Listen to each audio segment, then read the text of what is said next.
Deixa eu ver. Agora apareceu aí pra mim. Cadê?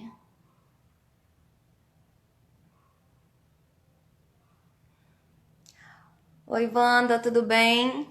Oi, Léo, Murilo. E aí?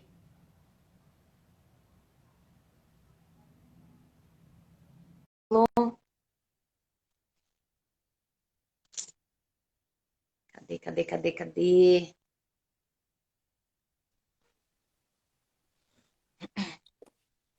Oi, Carol! Linda! Gostou do dress code? Gostei, ó. Gostou do meu? Ó, tem até um cachorrinho, ó. Meu pijama é de cachorrinho. Ah, claro que teria cachorrinho, Porque né? eu sou uma pessoa meiga e gosto de cachorros. Uma pessoa fofa. Fofa. Falar nisso, o Scooby tá ali do lado só dormindo. Ele não quis participar dessa live, não. Ah, que sacanagem, eu tô com saudade do Scooby. Não, ele já tá na hora de dormir, meu filho. Esse horário ele não quer mais interagir, não quer mais estar com ninguém. Na verdade, está Acabou a devendo. interação social. Pois é, tá devendo você vir aqui de novo para dar uma mentoria para ele de como ser mais produtivo, porque o cachorro só dorme. É, a gente vai precisar de que essa pandemia arrefeça, né, pra gente conseguir fazer essas coisas. É verdade. Murilo, enquanto o pessoal vai chegando aqui na live, o que que você acha de você te contar algumas curiosidades para gente aí como repórter, né? Como repórter de rua, que diversas vezes você tem que sair aí para entrevistar várias autoridades, várias, né, pessoas. E nesse período de pandemia, como que funciona? Porque assim, é complicado tanto para a gente se comunicar, né? Quanto para poder falar ali com aquela máscara, incomoda, coça o nariz, a voz não sai direito, a outra pessoa às vezes não quer usar máscara. Como é que funciona? Então, Carol, antes de mais nada, porque eu já tô vendo que tem algumas pessoas aqui, eu quero dar um oi, né, pro pessoal. Me apresentar, eu sou o Murilo, sou jornalista, amigo da Carol. É, Trabalhamos juntos num esquema de mentoria que Mas isso eu ia falar para você falar visava. depois. Não, não, calma, eu só vou fazer um resumico. Então tá, porque eu tenho um monte de Um coisa para te trabalho de perguntar. mentoria. Pode deixar. A gente fez um trabalho de mentoria que resultou nessa comunicação que a Carol está criando agora aqui. Estou bem feliz de participar também. E aí, o meu trabalho diário é como repórter, como apresentador de televisão e como repórter. Na verdade, eu voltei a ser repórter por causa da pandemia, viu, Carol? Isso foi algo muito. Foi um efeito da pandemia, que foi muito legal. Porque eu adoro fazer reportagem de rua, embora eu já me ache velho para isso. Claro que, assim, eu tô fazendo drama, Se falar de idade aqui mas vai é começar por. a ter um problema. Oi, Alex, tudo bem? Oi, Alex está Alex! chegando aqui. O Alex, Carol, ele é o maior telespectador do Distrito Federal. Ele assiste todo o jornalismo local televisivo, em todas as emissoras. Você entra Olha no que Twitter legal. dele, é, você entra no Twitter dele, ele pega momentos flagrantes, tudo ele vai postando ali dos jornais de Brasília, né, na televisão. E o que que aconteceu, Carol? Eu estava lá na TV Brasil, onde eu trabalho há 13 anos. Eu trabalho na EBC há 13 anos, né? E na TV Brasil ao longo dos últimos dois, como apresentador de um programa cultural que é a área que eu mais atuo dentro do jornalismo, né? Que é o jornalismo cultural. E estava tranquilo apresentando o meu programa, que eu adoro e tal. E aí veio a pandemia e o programa estava exatamente na virada de grade da emissora, que é quando você reformula a programação e readequa, coloca um determinado programa em determinado horário, vai para, enfim, tem essas mudanças. O meu programa estava na programação de verão, sendo diário e ao vivo. E aí, voltando para a programação normal, sem ser a de verão, ele voltaria a ser um programa, ele passaria a ser um programa semanal e gravado. Então a gente estava se preparando para fazer um programa super bacana, semanal, era um formato legal para a gente trabalhar mais, né, as reportagens, ele ficar um programa mais bonito. Sim. E aí veio a pandemia. E aí a pandemia impediu a gente de colocar o programa no ar, porque sendo um programa de cultura, a gente não segura um programa de cultura falando sobre as lives. A gente não segura um programa, né? A gente tinha que ter mais material, Hum. exposição, cinema e etc. Como tudo parou, todos, tudo do setor cultural parou, então a gente pausou a reestreia do programa. E Até mesmo aí, porque agora o foco está sendo basicamente política, né? A gente se discute muito política e, né, a gente se discute muito agora a questão da saúde pública com essa pandemia. Então, eu imagino que o espaço para a cultura aí teve que ser interrompido para dar prioridade para esses outros assuntos, né? exatamente, e isso me levou de volta para a cobertura diária como repórter. E aí eu passei a ser, na TV Brasil, repórter do Repórter Brasil, que é o jornal, e também do programa Sem Censura. E mais recentemente, eu acabei ficando repórter fixo no programa Sem Censura. E repórter de matérias mais frias, digamos assim, matérias mais comportamentais para o jornal. Então, foi uma volta à reportagem, o que a pandemia representou. E na TV Brasil, eu faço o teletrabalho parcial, porque eu vou até o link, vou até o local onde a gente coloca o link para fazer o meu ao vivo. Uhum. Mas as minhas matérias eu faço aqui no teletrabalho mesmo, né? Então, o esquema tem sido entrevistar as pessoas por Zoom, por Skype, ou pedir para que elas mandem vídeos, né, pelo WhatsApp, e assim a gente formata uma matéria. É um novo jeito, né? Pois É é, claro e que aí que trabalhando. entra a minha primeira curiosidade. Como é que foi para você se adaptar a essa nova maneira de fazer aí jornalismo, de entrevistar as pessoas, né? Se elas também você percebeu uma certa dificuldade de se preparar aí para ser entrevistado dessa forma, de conseguir enviar ali pelo WhatsApp, fazer um vídeo sozinha. Até mesmo, eu acho que até também até o próprio jornalismo deu uma flexibilizada em relação a parâmetro de qualidade de imagem, de som, justamente por conta disso, né? Com certeza. Então, eu até queria complementar essa história que eu vinha contando, porque agora, no meio da pandemia, me surgiu a oportunidade de fazer um trabalho temporário no SBT, também como repórter. E é onde eu estou agora. E aí você me pergunta da rua, e aí é lá onde eu tenho mais experiência de rua, porque no SBT é jornalismo local.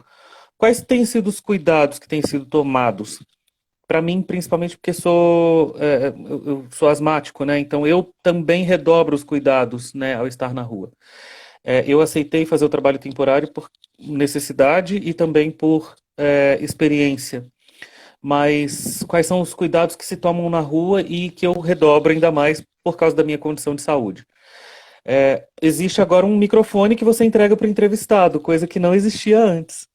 Era um paradigma de televisão você jamais entregar o seu microfone para o seu entrevistado. Por quê? Porque quem tem que ter o controle e o domínio da entrevista é você, jornalista. E principalmente porque, como a gente só andava com um microfone, quando você está passando ali pela televisão e vê alguém usando o microfone com a canopla da televisão, você identifica imediatamente que aquela pessoa é daquela televisão. Então, não fazia sentido você entregar o microfone com a canopla para os entrevistados. É por isso que a gente agora sai com dois microfones, um com canopla, que é o que eu uso, e o sem canopla para os entrevistados.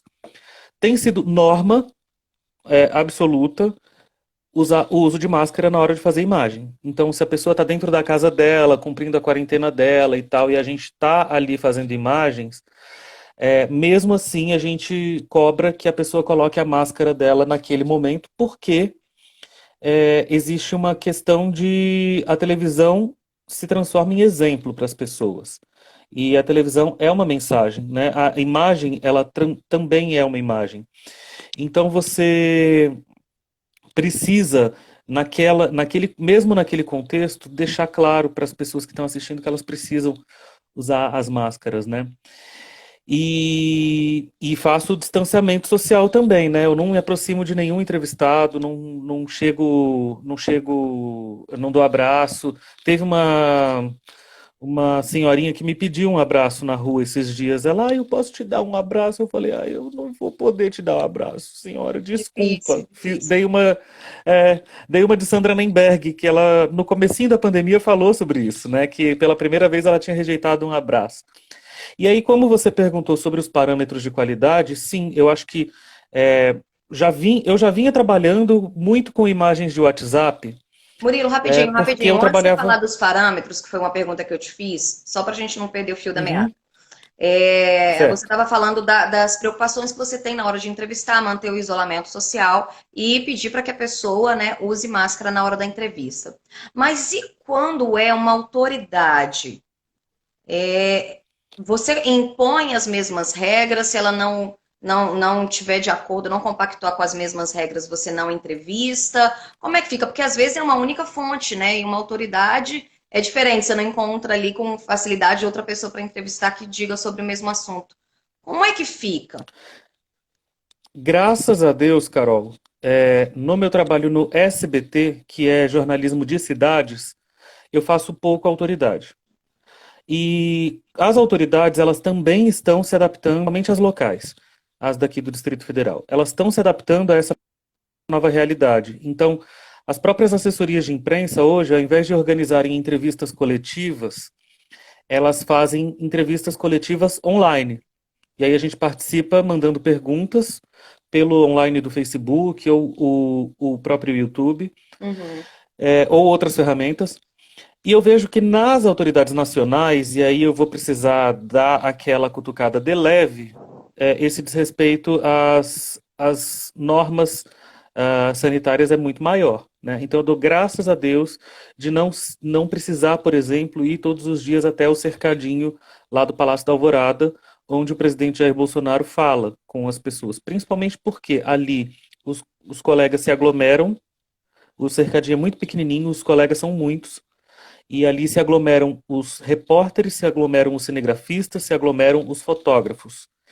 E além disso, ainainda tem O coladinho público que nesse fica lá. cercadinho o público dele, né? O gado. Desculpa se tiver alguém aí que gosta. Eu vou parar, tá? Eu não vou ficar provocando vocês. Mas, enfim, o público que vai lá acompanhar o presidente. Então, eu não tive que passar por essa situação e eu me recusaria a passar por essa situação. Eu diria, não, eu não vou. Teve uma vez que a gente foi mandado numa das pautas na rua para um local onde estava sendo feita a testagem de coronavírus. E aí eu falei, ok, e eu faria o link ali.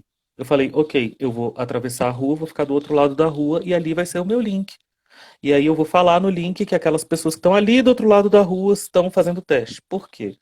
Porque eu não vou me enfiar numa fila onde as pessoas estão testando e com suspeita de coronavírus. Sim. Então, não houve nenhuma orientação da emissora para aonde eu deveria me posicionar. Mas caso ela me orientasse a me posicionar dentro do colégio, era uma escola pública em Ceilândia, onde estava acontecendo a testagem. Caso viesse alguma orientação no sentido de que eu deveria entrar na escola ou me aproximar demais das pessoas, eu diria: não, eu não vou. Porque muito dos limites que se estabelecem na cobertura diária também depende de você. Também dependem de você, né? Uhum. Dependem da sua postura profissional. E tem determinadas situações em que eu vejo os colegas se aviltarem ou se exporem a riscos desnecessários ou a colocarem em risco a própria segurança e que eu não compactuo. Eu nunca compactuei em nenhum dos trabalhos que eu fiz até hoje, né? Uhum. Então, existe a necessidade de redobrar os cuidados com a postura profissional, o diálogo com as chefias, mas graças a Deus tem sido muito tranquilo, porque todo mundo está passando pela pandemia, né? Então, os chefes têm sido compreensivos, pelo menos os meus, né, com relação a essas ponderações. Eu falo, não vou e não vou, assim, não abro nenhuma brecha para discussão, assim, tipo, mas não. Outro dia me mandaram para o Palácio do Planalto, por exemplo. Era o link do programa Sem Censura. Ele não tinha nada relacionado ao Palácio do Planalto, para falar, só que era a única equipe que estava com link na rua naquele momento. Então eu precisaria ir para lá para aproveitar a equipe de link. Eu falei assim, ok, na área externa, né? Aí a chefe, não, na área externa. Até porque não faz sentido ficar mostrando o cenário de Palácio do Planalto se o meu assunto é completamente neutro. Sim. Então, eles posicionaram o link lá do lado de fora, e aí eu fiz lá fora, porque eu falei, eu vou me recusar a frequentar determinados locais onde, nitidamente, o risco tem sido maior, e o Palácio do Planalto era um desses lugares. Então é assim que eu tenho feito, sabe, Carol? Entendi, entendi. Eu vou aproveitar e pegar a deixa aqui do Alex. O Alex tinha feito uma pergunta logo no começo da sua explicação. Ele questionou se, por exemplo, a entrevista online é algo que vai permanecer mesmo após aí o fim da pandemia. O que que você acha? Você acha que os veículos de comunicação vão continuar utilizando esse meio de entrevista online? O que que você acha?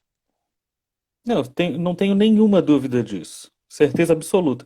Lá na TV Brasília, onde eu trabalhei até fevereiro desse ano, e é uma emissora que eu tenho uma ligação muito forte, porque há 8 anos eu vou e volto, então assim, é a minha casa também lá, e é uma emissora pequena, é uma emissora que faz jornalismo local e hiperlocal, e com poucos recursos, a gente já estava bastante acostumado lá a fazer esse tipo de trabalho, o da entrevista online, né? Porque quando você tem escassez de recursos e precisa dar conta da mesma cobertura que as suas concorrentes, que é aquelas que fazem o mesmo trabalho que você acaba tendo que recorrer a formatos criativos de dar conta. Sim. Então, lá na TV Brasília, a gente vem já usando, né, as sonoras que são enviadas pelo WhatsApp, as imagens que são feitas pelo celular há muito tempo. Mas eu tenho várias ponderações a isso. Primeiro, a gente não consegue, nesse formato, constranger determinadas autoridades ou fontes a responder as perguntas que nós precisamos de respostas. Uhum. Então a gente não vai sair da rua completamente. Se por um lado a gente chega até mais longe, então eu consigo entrevistar alguém do outro lado do mundo, me mandando o vídeo, e isso é maravilhoso. Por outro lado, perde-se muito em qualidade. Então, eu acho que agora é justificável que as emissoras abram mão um pouco do quesito qualidade na hora de colocar as imagens no ar, porque está todo mundo atravessando a pandemia. Agora, no momento seguinte, né, à pandemia, eu acredito que os parâmetros vão voltar a ser altos em relação à qualidade, até porque a imagem, é, ela eterniza determinados momentos, ela contribui para a construção de narrativas e da própria história. Então a gente não pode abrir mão de ter boas imagens, imagens em boa qualidade. E também a gente não pode precarizar tanto a nossa mão de obra, a nossa força de trabalho enquanto jornalistas, para que não aconteçam coisas como aconteceu agora, ontem, com a repórter da CNN, que estava trabalhando como vídeo repórter na rua, no centro de São Paulo, e foi assaltada ao vivo. Querendo ou não, uma equipe de televisão, que é formada por um repórter, um cinegrafista, um auxiliar, um tripé bastante pesado, uma câmera grande, dá uma certa intimidada nesse tipo de iniciativa. Uma intimidada que não dá a um bandido quando ele vê alguém com um tripé e uma câmera. E uma câmera não, e um celular. É muito fácil de ele simplesmente afanar, igual aconteceu ali. Uhum. Então eu acredito que é isso. Entendi. Eu estava, na verdade, assim, fazendo um resumo aí para quem chegou agora. é, o pessoal estava me questionando assim, Carol, como que a gente faz para ser produtivo nesse período de quarentena? Porque, por exemplo, aí eu resolvi te convidar exatamente por isso, porque você não tem hora para terminar, né? E as coisas começam a se misturar ali, ou seja, você está em casa, mas ao mesmo tempo você recebe uma ligação e precisa ali fazer o seu papel como repórter, como, né, enfim, jornalista. Eu vi agora que você também está participando de um curso, né? Você vai ser aí um dos palestrantes aí de um curso com a Carol, minha xará. E ao mesmo tempo você também está criando um podcast, né? Como é que você consegue encaixar tudo isso dentro da sua rotina? Como é que você consegue produzir, ser produtivo com tanta coisa para fazer, se organizar para fazer tudo bem feito? Porque eu acho que essa é a dificuldade da maioria das pessoas. Todo mundo está tendo essa dificuldade de separar a vida pessoal da vida profissional, né? Do horário de produzir um trabalho, do horário de fazer suas próprias coisas. Como é que você está lidando com isso? Então, Carol, é muito difícil essa pergunta. Mas vamos lá. Aí, ó. Alex tá falando, ele faz tudo. Ai, ai. Eu tenho vários amigos que falam assim, Murilo, você tem um irmão gêmeo, certeza absoluta, porque não é possível que você dê conta de fazer esse tanto de coisa. Mas eu falo assim, gente, assim, tem um problema de distúrbio, de ser fora da caixa, né, comigo, que é o fato de que nos períodos em que eu tô sem trabalhar em dois empregos, eu começo a me sentir inútil, vagabundo, vem um peso na consciência, parece que a cobrança por produtividade é uma cobrança que é eterna na minha vida, não sei o que acontece com a minha pessoa. Mas vamos lá, vamos falar sobre como ser produtivo na quarentena. Eu vou, antes, para falar sobre isso, eu vou trazer aqui um tweet que a Lilian Ribeiro, que é jornalista da Globo News, publicou hoje. São dois tweets, eu vou ler aqui pra gente. Beleza. Ó, minha terapeuta me falava outro dia sobre como o período de quarentena pode, às vezes, criar a falsa sensação de que a vida está em suspenso, esperando o normal voltar. Pensa aí no tanto que você fez, inventou e reinventou para se manter saudável, são e ajudar quem está do lado. Deixa uma sugestão para a gente começar a semana dando parabéns para nós mesmos pelo tanto que fizemos nesses 3 meses. Então, Carol, eu vi ali no começo da quarentena um monte de iniciativas no sentido de, organize o seu dia, faça aquela tabelinha. Você tem que malhar às 7 horas da manhã. Aí às 8 horas você coloca a sua roupa de trabalho, vai para frente do seu computador e trabalha com roupa de trabalho para você não perder a sensação de que você está trabalhando. Aí faz não sei o quê, babá. E dali a pouco eu já comecei a perceber também na internet um movimento do calma, galera. Pelo amor de Deus, porque a gente precisa pensar também que o home office, o teletrabalho, ele não significa menos trabalho. Pelo contrário, era até uma reclamação comum que eu tinha contigo no começo da quarentena, né? Eu falava Sim. assim, Carol do céu, não tô dando conta de fazer as coisas, porque eu tô trabalhando demais e tal. E aí tem a ver com, primeiro, você deixar muito claro para o seu trabalho qual é o momento que você começou a trabalhar e o momento que você está encerrando o seu expediente. Porque você sairia no seu horário, no seu ambiente de trabalho normal? Se sim, então você tem que continuar exigindo ou cobrando isso, ou lembrando isso. Porque senão, realmente, assim, quanto mais. Isso é a lei da mais-valia, né?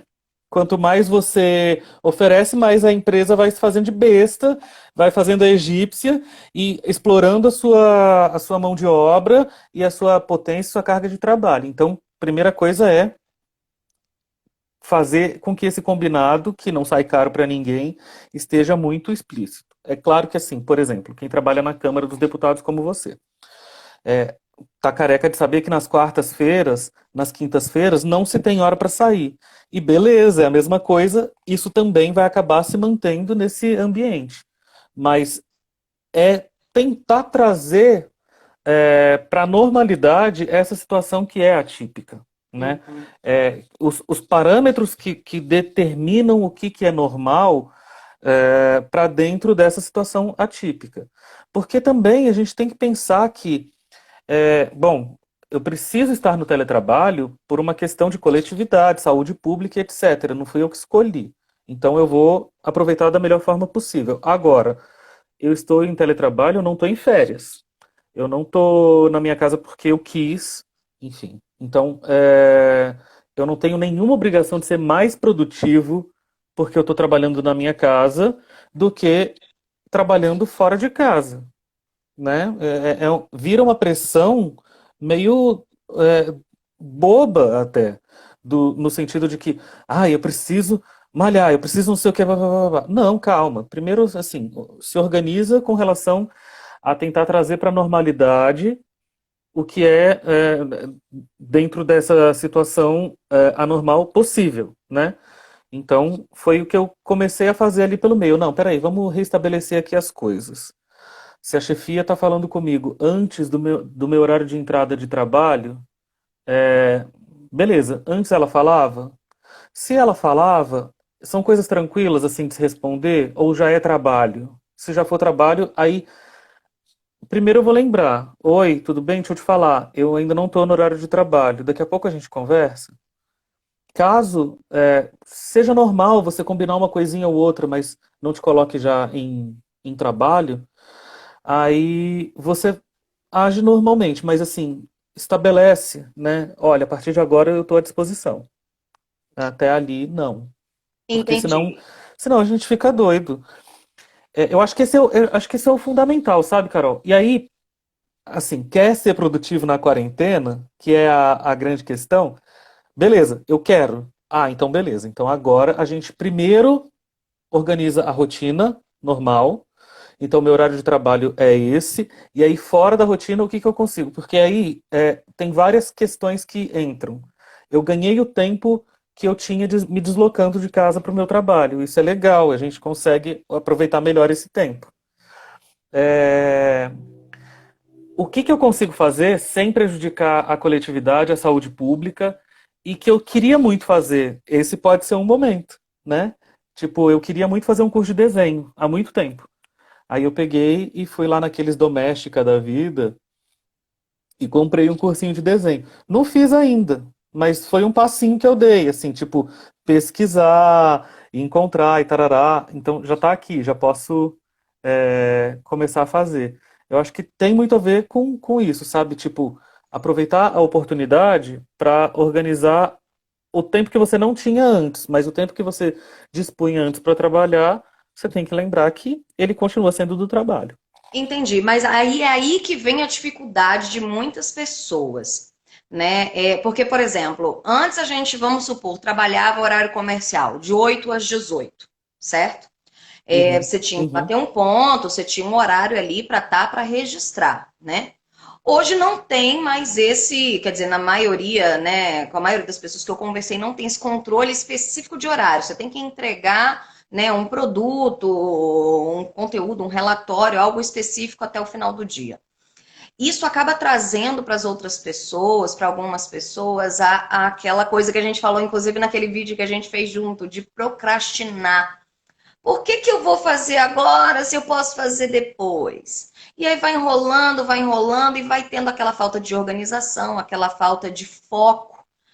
Você acha que isso não está sendo um ponto prejudicial aí para as pessoas? Elas não estão tendo dificuldades para lidar com essa organização? Porque a gente tem que organizar uma rotina. Mas será que é simples assim? Porque além de você perder o foco com mais facilidade, porque tem uma televisão na sua casa, quem tem filho é filho chamando filho, não entende que é horário de papai e mamãe trabalhar ali, né? Então, pai, mãe, tô com fome, aconteceu isso, não sei o que, você ainda tem que orientar os filhos, né, numa aula online, sendo que você está trabalhando. Como é que faz para construir essa rotina? Bom, a primeira coisa que eu acredito que tem que ser feita é todo mundo que está acompanhando a gente agora ir lá no canal Quem é Você, procurar o vídeo da procrastinação e acompanhar aquelas dicas. Também Porque acho. elas são, Né? porque elas são dicas valiosas. Elas são dicas valiosas em qualquer contexto. Agora na pandemia ou não, né? Procrastinadores, e eu me coloco dentro desse grupo, assim, bonitinho e tranquilo. Procrastinadores são seres que vão procrastinar com pandemia ou sem pandemia. Então, eu acredito que, assim, o segredo para sair da procrastinação, o segredo para não se sobrecarregar, não prejudicar a própria saúde mental, é exatamente o querer e estabelecer uma organização. E por que que eu digo isso? Porque eu, como procrastinador, com pós-doutorado em Harvard, em procrastinação. Olha lá, hein? Vai ter que Eu. mostrar o diploma. Isso tá um Ó, problema, ó, né? tem gente Isso tá assistindo um aqui, vão querer o problema, diploma né? lá na tua página, hein? Ó, gente, eu não tenho nem plataforma Lattes, tá bom? Então, assim, vocês vão ter que acreditar em mim. Eu vou dar um exemplo aqui de como é que funcionou a minha história com procrastinação e a minha chavinha de virada, porque pode ser útil para quem estiver acompanhando a gente. Boa. Eu comecei a fazer terapia em junho de 2018. Pouco tempo depois que eu me separei. Aliás, dica número zero é faça terapia em qualquer, qualquer que seja a circunstância da Top sua number vida. one, terapia. Hashtag terapia. Todo mundo precisa de terapia, gente. As pessoas, ainda em 2020, não é possível, mas ainda tem gente que acha que terapia É é pra coisa de gente gente doida. doida. Mas todo mundo é um pouquinho doido, né, amigo? A verdade Então, é essa. Então todo mundo é precisa só se fazer. reconhecer. É só o nível de É, loucura ali, né? Tem que verificar o nível de loucura da pessoa. é só se reconhecer como doido que você fala, ok, eu vou pra terapia então, né? Porque, enfim, tem gente que só precisa de terapia cheia de louça pra lavar, né? Mas só que mesmo essas pessoas devem procurar um terapeuta. Então, assim, zero terapia. Aí eu enfrentando um problema agudo de depressão naquele momento. Foram várias perdas na vida, tinha acabado de me separar e etc. E aí, a minha terapeuta começou aí conversando comigo sobre a questão da procrastinação e a questão da organização. E uma das coisas que eu sonhava em fazer desde a infância, e agora no momento de quarentena está sendo maravilhoso, vou até deixar o bizu aqui para quem estiver com a gente, e eu já chego lá, eu queria ser escritor. Eu me tornei jornalista porque eu gosto de escrever, e eu acho até que eu gostaria mais ainda de ser escritor do que de ser jornalista, embora eu ame o jornalismo. E aí o que que aconteceu? Em 2013, mais ou menos, eu li um livro do Antônio Prata chamado Nude Botas. E o Antônio Prata é maravilhoso, ele é filho do Mário Prata. E o que que o Antônio Prata fez? Ele começou a transcrever, a escrever, transformar em contos as histórias da infância dele, que foi uma infância muito interessante. Eu fico imaginando quanto deve ser incrível ser filho do Mário Prata, que é um gênio, é um cara que tinha uma cabeça super século 22 lá no século 20, Sem né? dúvida. E, é, e aí ele pegou e fez esse livro, o Nude Botas, eu achei maravilhoso. Depois de um tempo eu li um livro chamado Roube como um Artista, que ensinava que era uma grande angústia minha enquanto artista, porque, para quem não me conhece, eu sou jornalista e também sou ator. Eu, enquanto Ator, artista, autor, né? Ator, autor, jornalista, mentor, gente, hashtag faz tudo.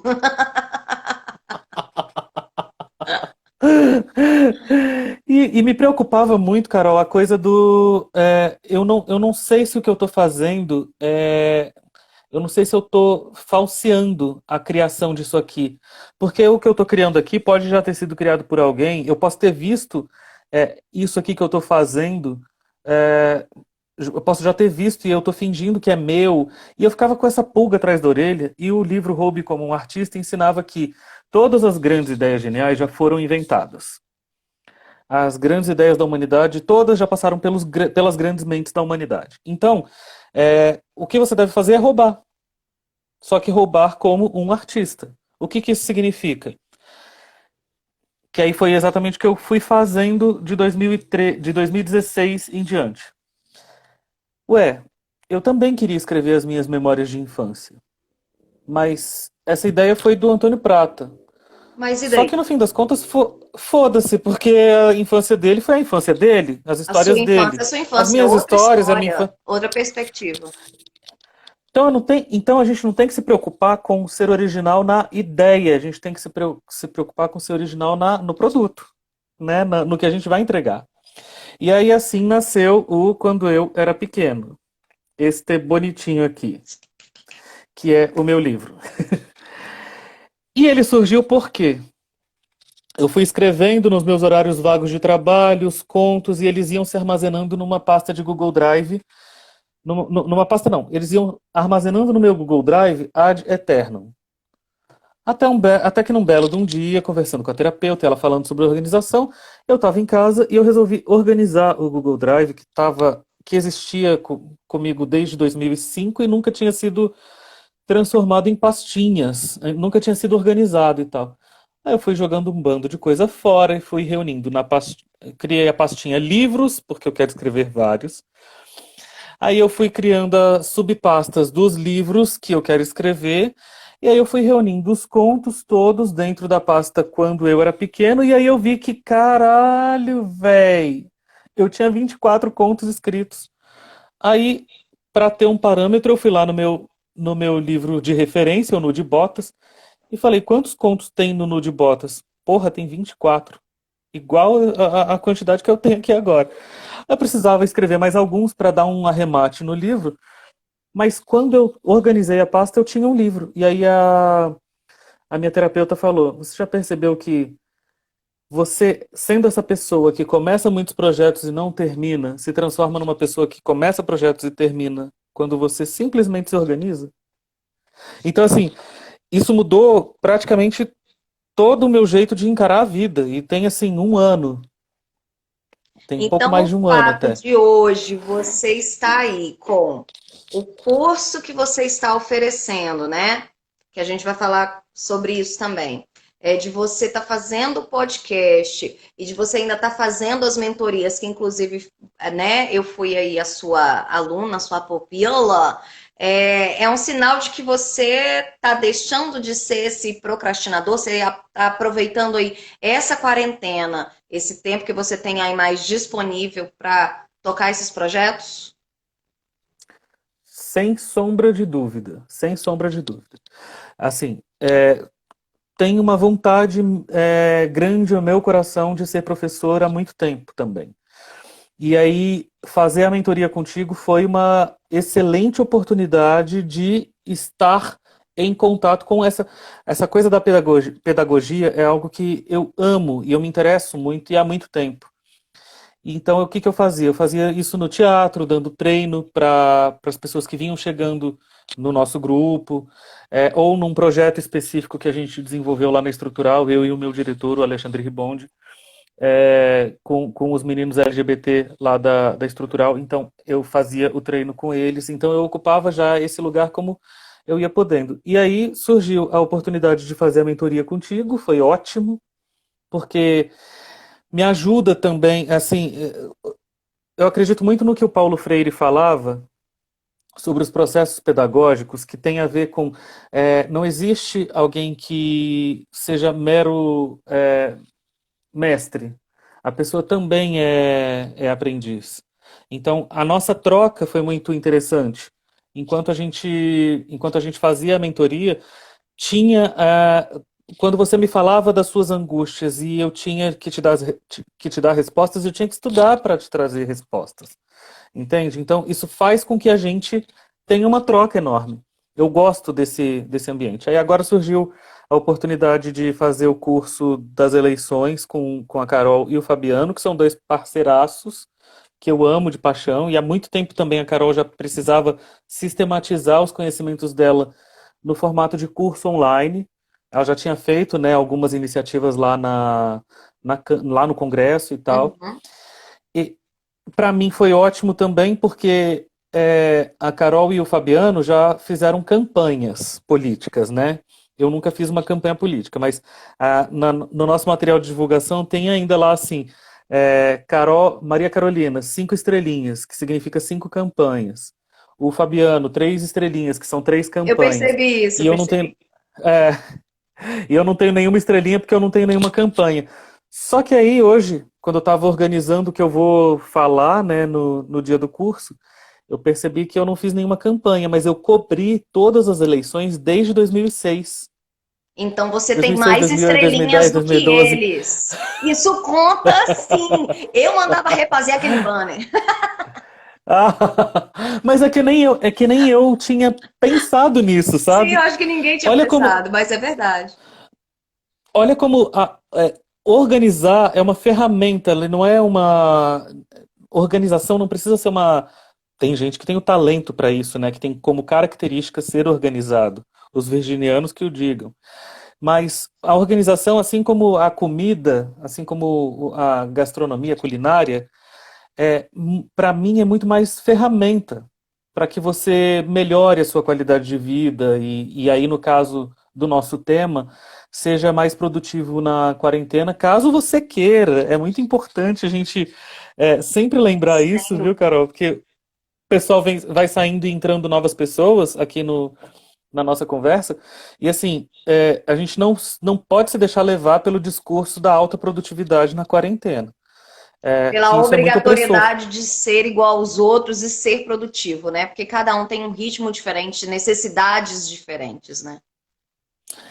Parece que vira um concurso de produtividade, né? No começo da quarentena eu via muito isso, assim, tipo, ai, são 9 horas da manhã e eu já fiz isso, aquilo, não sei o que, não sei o que, não sei o que, não sei o que.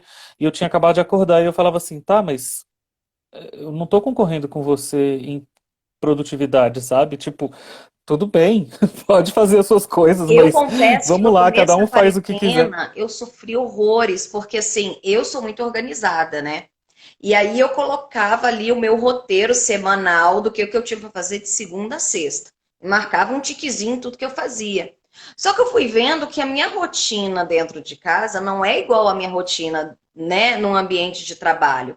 Tem várias situações que mudam. Ah, por exemplo, chega o porteiro e liga, fala que você tem que pegar uma encomenda naquela hora.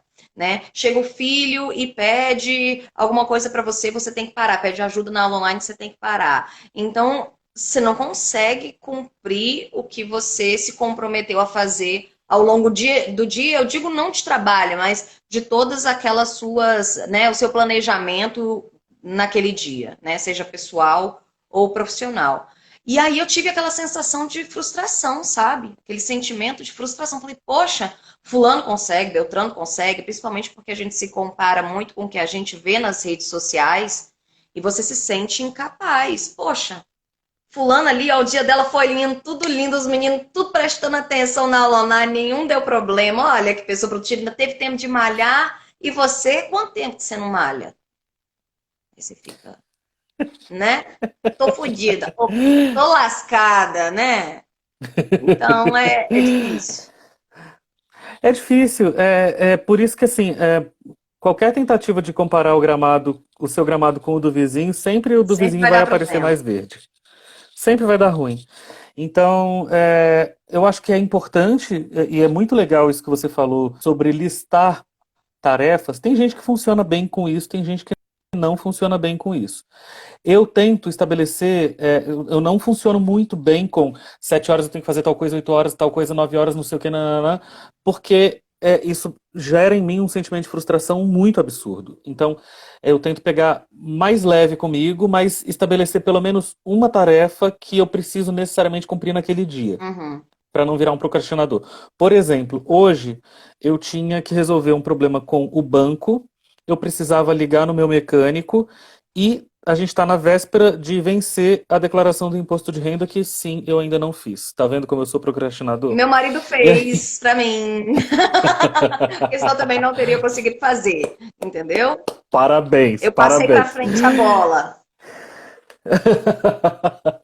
E aí, o que que eu fiz? Bom, é muito mais urgente, é extremamente urgente eu resolver o negócio do banco. Porque banco corre juros. Então, assim, ah, mas é importante também não deixar para a última hora a declaração de imposto de renda? É muito importante, é claro. Mas não vai me cobrar juros por causa disso. Então, neste momento, o que que é mais importante? E assim, tendo em vista que eu já esqueci do imposto de renda e deixei chegar até aqui.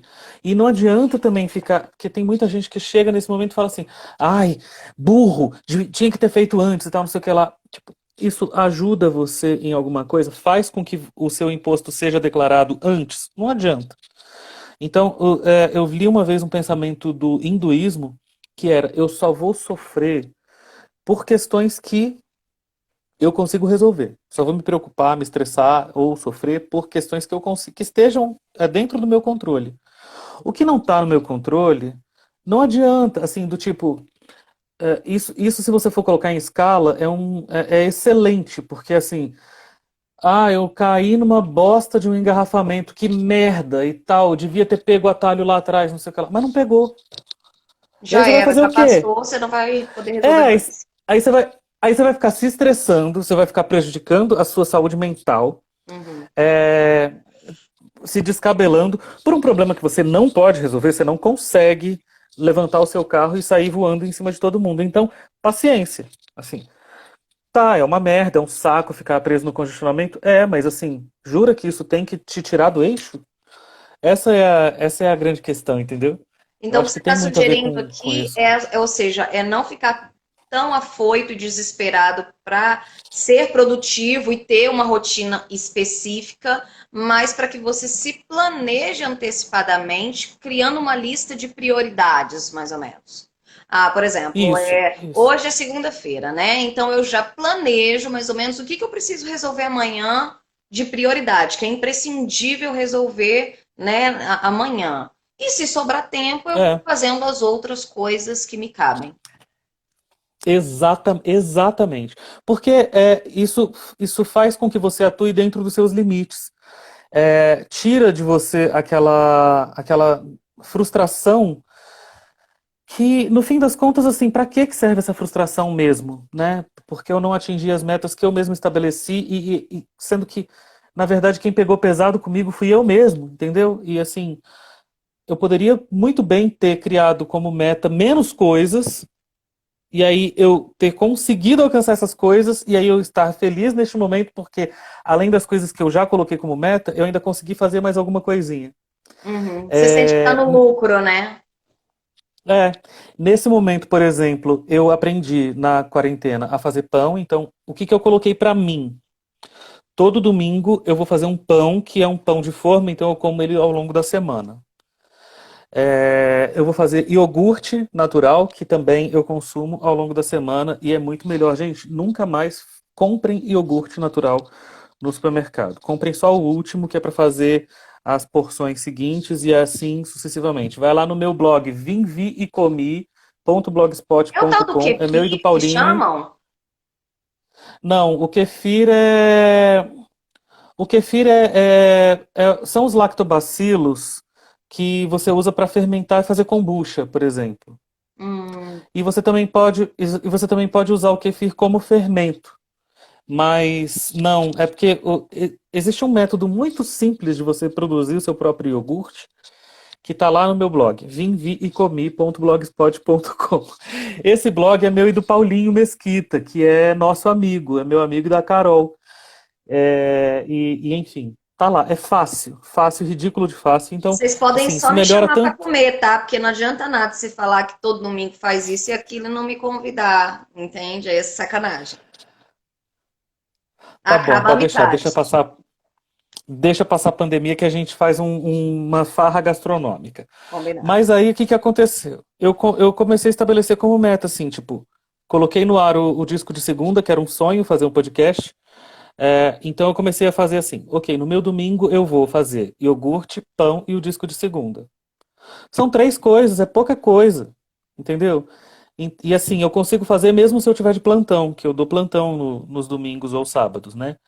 Eu consigo fazer essas três coisas, então assim, isso não vai me criar nenhuma espécie de frustração. Se eu enchesse o domingo com um monte de tarefa, provavelmente nem essas três que eu precisava necessariamente fazer, eu daria conta de fazer, entendeu? Entendi. Aí aí minhas outras metas são diárias. Diariamente escrever uma receita. Por quê? Porque eu estou escrevendo um livro de receitas para ser lido. O que que é um livro de receitas para ser lido? Fique de olho nas minhas redes sociais, meu amor, porque em Poxa, breve eu sacanagem, só revelo. para deixar a gente com curiosidade aqui. Não, vou dar um spoilerzinho, vai. Eu É um livro odeio! de É um livro de contos, só que com receitas. Eu ensino a receita também, atrelado a uma historinha. Ó, Zilma Marques está pedindo a receita. vimvicomi.blogspot.com. É porque é tão fácil, mas ao mesmo tempo a gente só tem mais 9 minutos de live, porque o Instagram corta depois de 1 hora. Não sei se a Carol vai querer ficar mais 1 hora, mas enfim. Não, meu Só tô filho, olha, eu preocupado vou te com falar uma coisa. isso. Você sabe que a gente fala pelos cotovelos. Se deixar, vai até amanhã, né? Então, vamos limitar aqui É. mesmo a 1 hora, que senão depois nem o povo tá aguentando mais ouvir a gente. Apesar que o Alex tá adorando o que eu tô vendo aqui, ó. Se cobrar É, o menos e se Alex elogiar interage o mais. tempo todo aqui, é verdade. O Alex super participativo. Alex, ele é maravilhoso. Ele é maravilhoso. Mas então, assim, eu até ia dizer que esse negócio de fazer uma listinha de prioridades é interessante, até mesmo para reduzir a ansiedade e até mesmo a insônia. Porque, assim, quando você fica tentando lembrar o tanto de coisas que você tem para fazer, você não relaxa, né?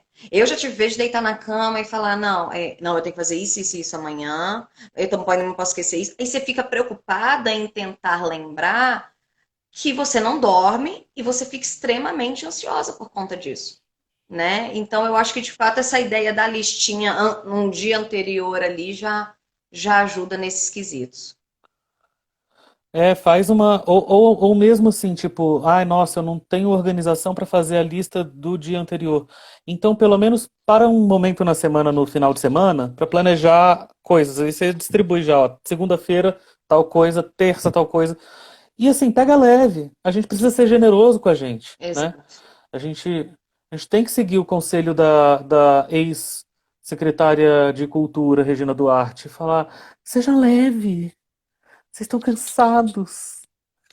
Vocês carregam muitas coisas nas costas. E é verdade, olha aí, ó. Eu tinha tanta coisa para falar. Murilo, Teve tu uma coisa controla essa legal. língua, Murilo. O veneno sai, tá escorrendo, ó. Limpa o veneno aí. Então, então, aí o veneno vai vir em formato de livro, nesse livro de receitas. Pense que a Eita! matéria-prima tá toda acontecendo. Aí você pega e faz o quê? Você vê os fatos políticos e aí você lembra do quê? Do escondidinho. Você vai Por botar causa de nome de alguém que uma estava coisa, você vai escondido. botar nome de ex-ministros, de cases, vai misturar? Conta aí, conta aí, É conta aí, assim, conta aí, eu conta aí. vou. Tipo, É prato mais ou menos Regina assim. Eu me. Duarte, aí você vai contar, vai fazer alguma receita que tenha a ver com aquilo, que relembre assim. Voltou. Você escutou a minha pergunta? Voltou? Agora eu não tô te ouvindo, oh meu Deus. Não tá me ouvindo? Deixa eu- Será que é só você que não tá me ouvindo ou o resto do pessoal tá ouvindo? Eita, que droga. Saiu o seu som pra mim. Pessoal, vocês ainda estão ouvindo? Ou só o Murilo que não está ouvindo? Tá, então eu vou tentar fazer leitura labial, que eu tô lendo você falando, mas não sei o que tá ouvindo. E aí eu vou te falar. Ixi, agora Tô. tá me ouvindo? Então, o Alex tá dando a dica aqui, ó. Isso que o Murilo vai fazer é bem a cara do que se fazia, do que se faria na ditadura. A ideia é exatamente essa, né? É lembrar das receitas que eram estampadas nos jornais. Como é que as receitas iam nos jornais? Aquele determinado espaço do jornal, ele tinha uma notícia que a censura foi lá e proibiu de ser veiculada. Uhum. Então, os jornalistas pegavam aquele espaço e publicavam uma receita, ou não chegando ao final, né, da explicação dessa receita, de como você terminar de fazer, ou colocando coisas absurdas do tipo bolo de chocolate, aí tinha lá ingredientes, 1 quilo de sal. E por que que eles faziam isso? Para avisar as pessoas que tinha alguma coisa errada acontecendo com o jornal. Uhum. Então, o que vai acontecer com esse livro, já que estamos em período ainda em tese democrático, vai ser um livro de receitas, né, para denunciar que algo está errado. Só que eu me recuso a homenagear filha da puta, eu me recuso a colocar a cobra no altar. Então eu não vou fazer, então eu não vou dar, por exemplo, o nome do escondidinho de escondidinho a Queiroz, Entendi. porque daria azia e daria má digestão, né? Mas você vai Então, colocar ali pelo menos o enredo gente, sabe o que eu para vou a fazer, pessoa Carol? Eu entender. vou tentar de novo aqui na live para ver se tem ainda 3 minutos, para ver se eu consigo voltar a ouvir. Tá. Vamos lá, gente. Vamos esperar aí o Murilo. Quem está aqui participando, já aproveito e peço para pedir. Ó, a gente tem 3 minutos. Se tiver alguma pergunta para fazer, aproveita para fazer agora, para a gente responder rapidinho para vocês. Tá bom? Pode perguntar aí que eu vou anotando aqui.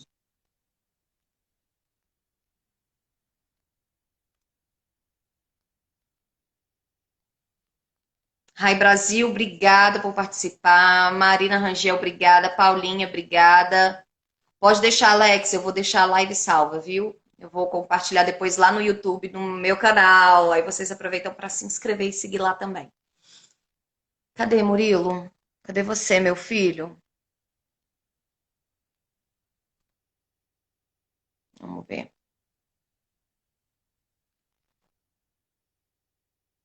Murilo, temos só 3 minutos, meu filho. Apareça.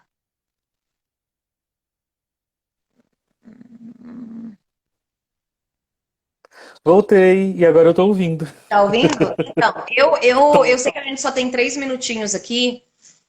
E aí eu estava perguntando para o pessoal se alguém tem alguma pergunta para fazer que a gente não tenha respondido, alguma curiosidade. Até então não veio nenhuma.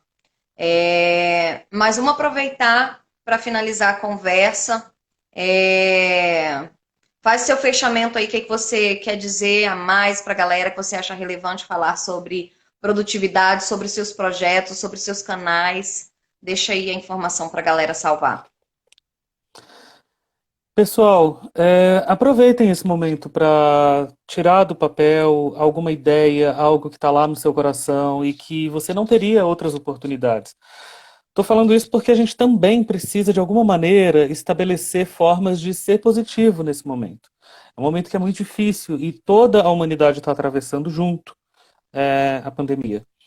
Tem uns que precisam ficar em casa, outros que podem sair, então talvez seja o momento de dar uma pausada, respirar, e não o momento de criar tarefas absurdas. Para você ser produtivo, talvez seja a hora de você reavaliar os seus limites. E aí, conhecendo melhor os seus limites, é que você começa a se tornar uma pessoa mais produtiva. Então, eu desejo que todo mundo, nesse contexto, possa parar um pouquinho, pensar e, a partir daí, ser mais produtivo. Acho que é algo que contribuiu muito para mim foi ter parado de fumar no meio da pandemia. Já tem quase 80 dias que eu parei de fumar. E no meio Que da era um mentoria projeto... comigo. Foi. E era um projeto que estava no meu coração há muito tempo já parar de fumar. Só que aí eu aproveitei a pandemia, que eu não ia ter o boteco, não ia ter cerveja, não ia ter os amigos, e etc. Seguir parar. Então acho que a grande questão é essa. Assim, se é para a gente ser produtivo na pandemia, que seja dentro dos nossos limites e que a gente conheça eles melhor do que conhecíamos antes. Acho que é isso. Vai lá, vem aqui no meu Instagram, amorilo.carvalho, tem um Linktree, uma árvore de links na minha bio, e aí tem todas as coisas que eu faço. Eu estou começando um canalzinho no YouTube para falar de literatura, tenho podcast, tem conseguir o livro, enfim, uma série de coisas. Tamo aí.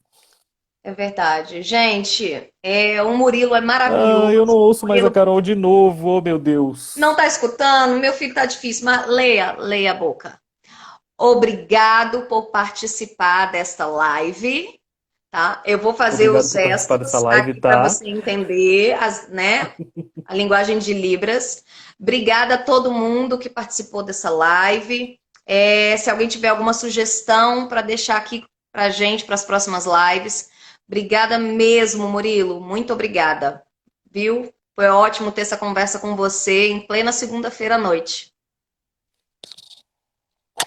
Também adorei, Carol.